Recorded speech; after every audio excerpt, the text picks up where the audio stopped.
Hello students, welcome to your WebSeek.Academy English channel. Today, we are going to discuss the story To Gentlemen of Verona, which is part of your first PUC English syllabus. This touching and inspiring story is written by A.J Cronin, a renowned British author known for his sensitive and realistic storytelling. A note on the author. Archibald Joseph Cronin, 1896 to 1981, was a Scottish novelist and physician whose works combining realism with social criticism won a large Anglo-American readership. He practiced as a doctor for some years before launching a successful career as a novelist. His first novel, Hatter's Castle, made him famous. The Citadel, The Keys of the Kingdom, and The Spanish Gardener are some of his well-known novels. His autobiography, Adventures in Two Worlds, which is a series of incidents and anecdotes from his life, also earned him great fame. To Gentlemen of Verona Summary. To Gentlemen of Verona by A.J Cronin is about the selfless life of two brothers, 13-year-old Nicola and 12-year-old Jacopo. The speaker, who is with his companion, comes across them selling strawberries on the outskirts of Verona. Luigi, the driver, cautions them not to buy the fruit from the shabby boys as better fruit would be available in Verona.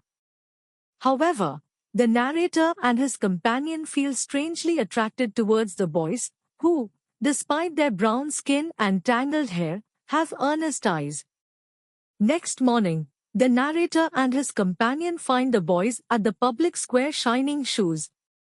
The narrator comes to know that the boys undertake many tasks, including showing the visitors through the town, to Juliet's tomb and other places of interest. The narrator too takes this service from the boys and is again attracted by their dignified demeanor. He feels that they have seriousness which far exceeds their age. In the week that follows, the boys prove to be of great use to the narrator. They get for him American cigarettes, seats for the opera and information about restaurants that served good pasta. The narrator realizes that they work very hard, accepting any and every task, including selling newspaper, conducting tourists around the town, and doing other odd jobs for them. The narrator finds them remaining awake till midnight so as to sell the last bundle of the newspaper when the last bus from Padua came there. When the narrator tries to find out why they work so hard, Nicola remains aloof. But the next day the narrator asks him again as to why they work so hard, eating only black bread and figs.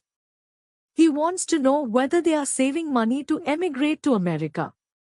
Nicola only says that they have other plans, but does not reveal what those plans are. When the narrator wants to know whether he can do anything for the boys before he left the place, Jacopo asks for a drive to Polita, the countryside which was 30 kilometers from Verona, adding that every Sunday they went by hired bicycles. The narrator offers to drive them down himself as he had already given his driver off. Nicola, however, is annoyed that his brother has taken the help of the narrator. On reaching Polita, the boys go to a large red-roofed villa, telling the narrator that they wouldn't take more than an hour to return. After the lapse of a few minutes, the narrator goes to the villa only to realize that it's a hospital. A trained nurse there takes him to a cubicle and through a glass partition, the narrator sees the boys in conversation with a 20-year-old girl, their sister by the name Lucia. The narrator doesn't want to intrude upon the privacy of the boys with their sister and hence goes away without speaking to them. From the nurse, he comes to know that the boys had lost their father, a widower and a well-known singer, in the early part of the war and soon after that a bomb had destroyed their home. They had lived in a shelter that they had built with their own hands from the rubble and were exposed to many difficulties including cold weather. They had hated the German elite guard that ruled over Verona for 3 years and had worked as secret agents against the Germans, in support of the resistance movement. Their small size, Young age and knowledge of the surroundings helped them in their dangerous work of carrying letters in their shoes about the movements of the German troops. When the war was over, they returned to their sister, an aspiring singer, only to find out that she was suffering from the tuberculosis of the spine. But they didn't give up. They kept her in an expensive hospital and for 12 months went back to the hospital every week to make the payment. She had shown good progress and the nurse adds that she might, one day, be fully cured and start singing again. The narrator is deeply touched by the nobility of the boys and marvels at their invincible spirit. Thus we see that the two little boys are the two gentlemen of Verona. Two Gentlemen of Verona Comprehension 1. 1. Where does the narrator first meet the two boys? Or, where did the narrator first meet Nicola and Jacopo?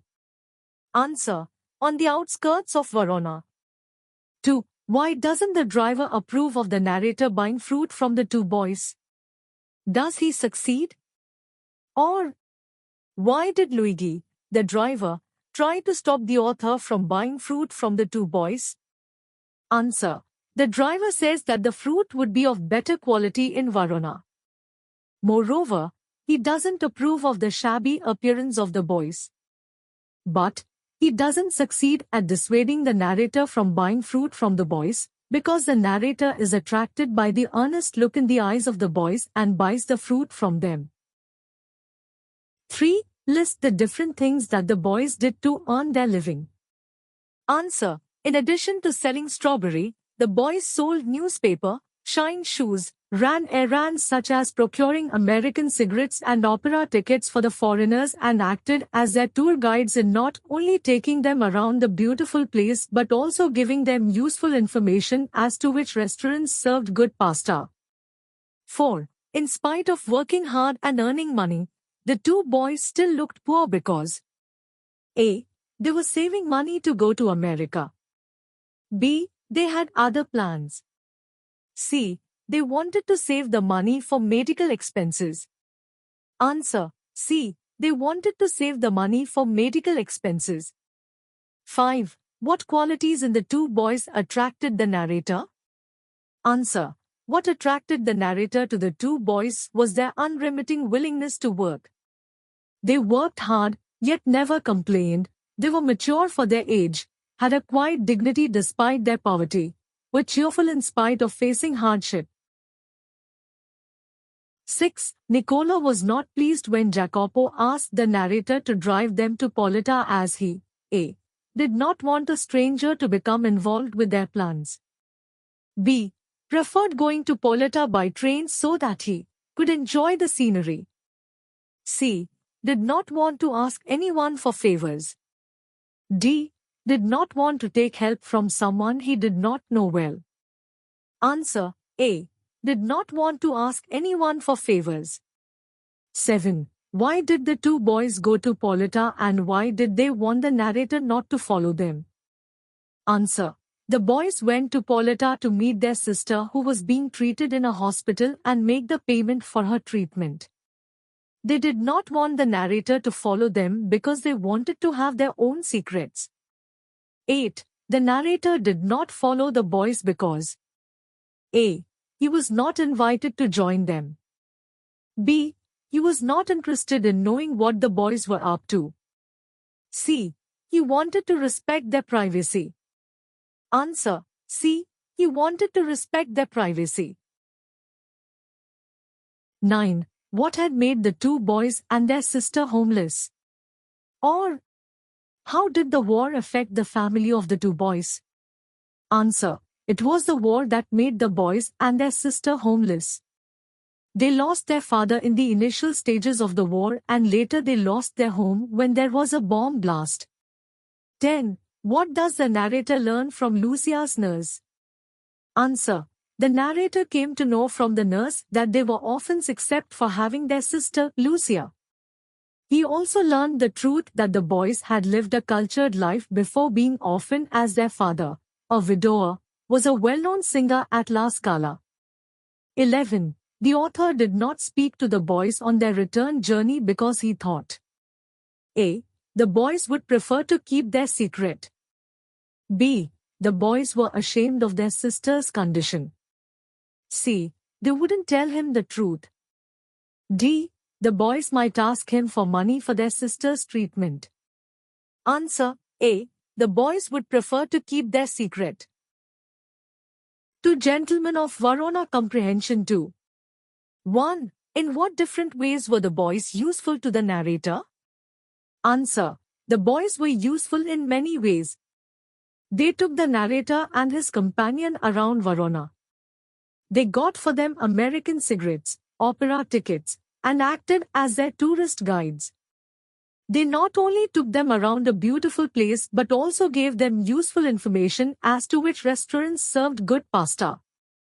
2. What do you understand about the boys' character from their action and behavior? Answer. The boys come out as admirable brothers who work selflessly and tirelessly for the treatment of their dear sister. They work day in and day out, but live on black bread and figs. They are shabby in their dress, but keep their sister in an expensive hospital so that she gets the best of care. But, more importantly, they take recourse to honorable work and never try any dishonest ways of earning their living. It is this earnestness in their eyes that attracts the narrator to the boys. They neither beg nor they steal. But they make use of every avenue of work that is possible in the warhead economy of Verona. However, they are secretive about the reason behind their hard work. Though Nicola is only 12 and Jacopo 11, the hardship in life has made the boys very mature for their age. Though the difference is of 1 year only, we see that Nicola is more mature than Jacopo and acts as the big brother. When the boys work till midnight, trying to sell the last bundle of newspaper to the travelers of the last bus, we see Jacopo leaning against the shoulder of his brother and sleeping, whereas Nicola is very alert. Nicola has a stronger sense of self-reliance and pride. He is not happy to take unnecessary favors from the narrator and is unhappy that Jacopo has requested the narrator to take them to Poletta in his car. The role played by the two brothers at the time of the war is also significant. Their patriotism, as well as their hatred for the Germans, is evident in the brave work they carry out as messengers for the resistance movement. Though there is a danger of being shot if caught, they fearlessly carry information about the movement of the German troops to the members of the resistance movement. Though fate has in reserve a cruel blow for them, we don't see the boys complaining about the absence of a comfortable lifestyle, which they were used to when their father, who was a renowned singer, was alive. Their cheerfulness is heartwarming. They are a fine example to today's youth, who in spite of being blessed with comfort and wealth, are never satisfied with their lot. The resilience of these small children is a model to the youngsters who contemplate suicide even when the problem is a whiff of a thing.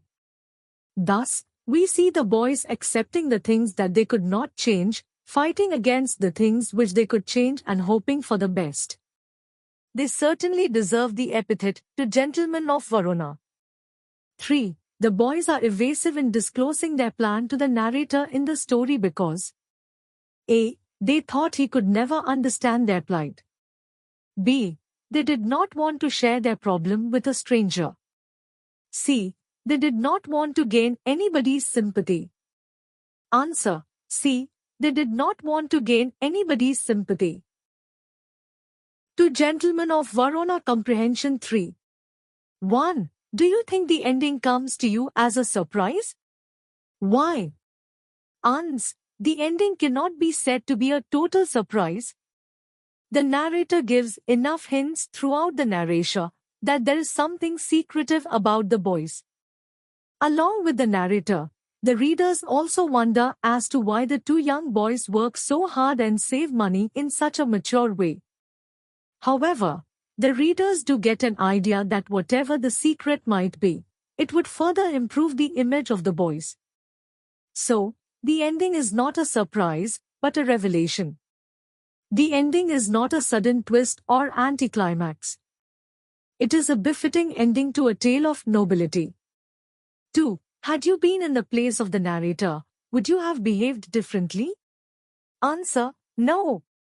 The question of behaving differently arises when a person does not behave in a suitable manner. Some of us may feel that the narrator showed only lip sympathy because he did not help the boys financially. But we should remember that the boys have a lot of self-respect. So, it would be a humiliating experience for them to take the help of the narrator. Moreover, the boys are of the opinion that they have not revealed their secret to the narrator. So, showing to them that he knows about their sister's plight would again embarrass the boys. That is why the narrator behaves in a very sensible manner by maintaining silence and allowing them to relive their happy moments with their sister. 3. Appearances are deceptive. How does the story bring out this idea? Answer: the shabby appearance of the boys along with the hard work they put in hides the fact that they were used to better times in their past. Their maturity makes one forget the fact that they are little boys of 12 and 11. When boys of their age would be playing and having fun, these two shine shoes, sell the newspaper and do all kinds of odd jobs. If we think that all this is to earn their living, we are again wrong, because it is for the sake of their sister. The young age and the frail body are a facade to their inner strength. This deceptive appearance must have helped them in their role as secret messengers against the German troops. Thus we see that the boys prove again and again that appearances are deceptive. However, amidst this facade, the earnestness of the boys shines through their eyes and there is no deception in that. 4. War may destroy one's home but not one's heart.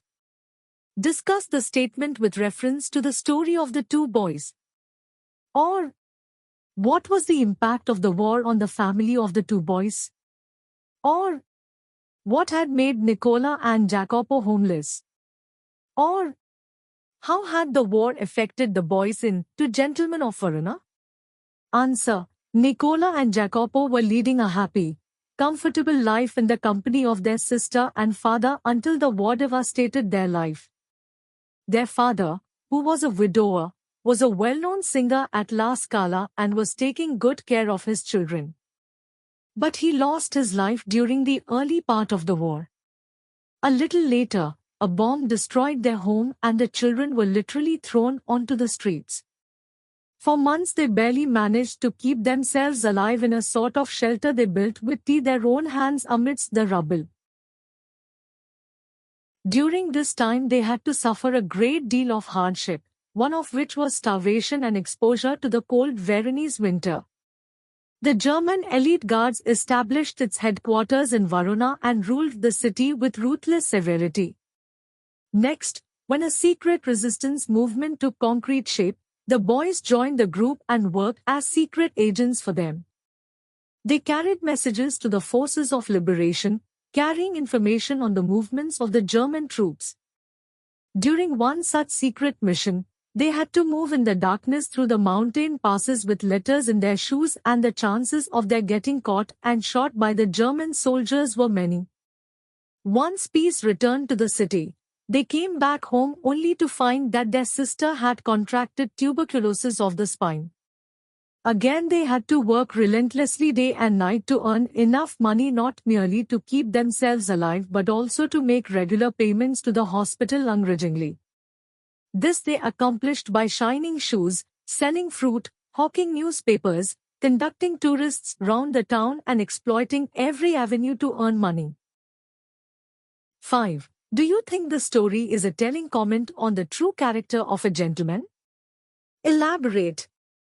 Answer: who is a gentleman? A gentleman, as defined in the dictionary, is a courteous and honorable man or a man of good social position. When we take the first meaning, we have no problems in declaring that the two boys are courteous and honorable men. It is their courteousness, cheerfulness, earnestness and quiet dignity that appeal to the speaker. It is significant that the boys do not raise their voice in the complaint even once. Their honorable behavior is evident in the fact that though they have to work very hard, sacrificing sleep, food and pleasure, they never contemplate dishonorable ways of earning money. They are honorable in their love for their sister. Their single goal in life is to get her cured and to see her again as a singer. They are honorable in the brave work they carry out as messengers for the resistance movement at the time of war. They are truly the two gentlemen of Verona. However, if we take the question of social standing, the boys, sadly, do not fit the slot because they are poor. But we cannot forget the fact that they had a cultured upbringing when their father was alive. Also, we can rest assured that with the kind of hard work they put in, they would surely achieve a lot in life. Perhaps, after their sister's complete recovery, they would even go the States and rise to an enviable position in society. While dealing with the question of gentlemanly behavior, we should not lose sight of one important point. If the two boys are the two gentlemen of Verona, the narrator himself is the third gentleman because he feels for the boys and tries to do something for them. Unlike the driver, who is critical of the shabby appearance of the boys, the narrator is sympathetic towards the boys and buys strawberries from them. He does not go by false values and recognizes the true worth of the boys. He is courteous, honorable and is of good social standing too. So, in a way, we can say that if the boys are the two gentlemen of Verona, the narrator is the third gentleman who comes to Verona. Thanks for watching. If you found this video helpful, don't forget to like, share, and subscribe to WebSeek.Academy for more English lessons and notes. See you in the next video.